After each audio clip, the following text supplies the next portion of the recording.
Hi, Chris here, Colorado mortgage lender, and today we're going to talk about condos.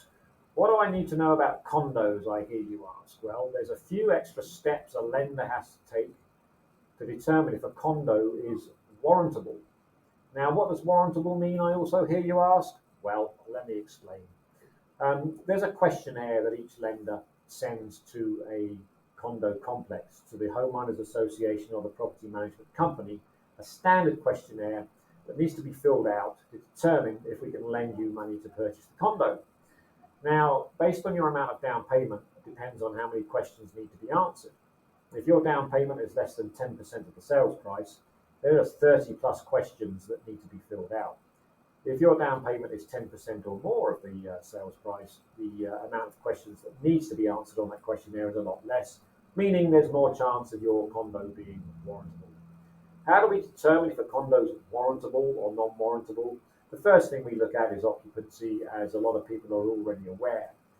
How many units are occupied by the owner versus how many units are rented out? If more than 50% of the units are rented out, this could make a condo unit non-warrantable. If more than 15% of the HOA dues are delinquent, i.e. 15% of the units are more than 60 days late on their HOA dues, this could make the units non-warrantable.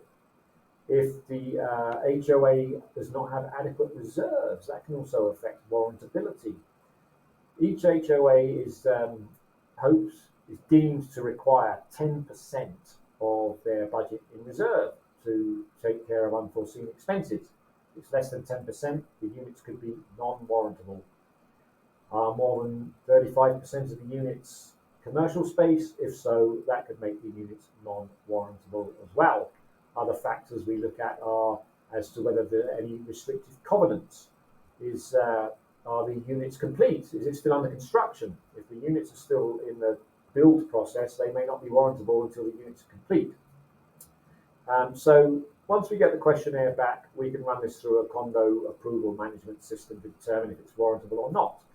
If it is, we move forward as is. If it's not, it just means we as a lender will then be able to offer you in-house portfolio non-warrantable condo loans. A lot of lenders don't have these products and therefore might not be able to help you if the condos are deemed to be non-warrantable, but of course I can. So if you have questions or need more information about financing a condo, please feel free to reach out and we'll look forward to speaking with you. Thanks again for watching.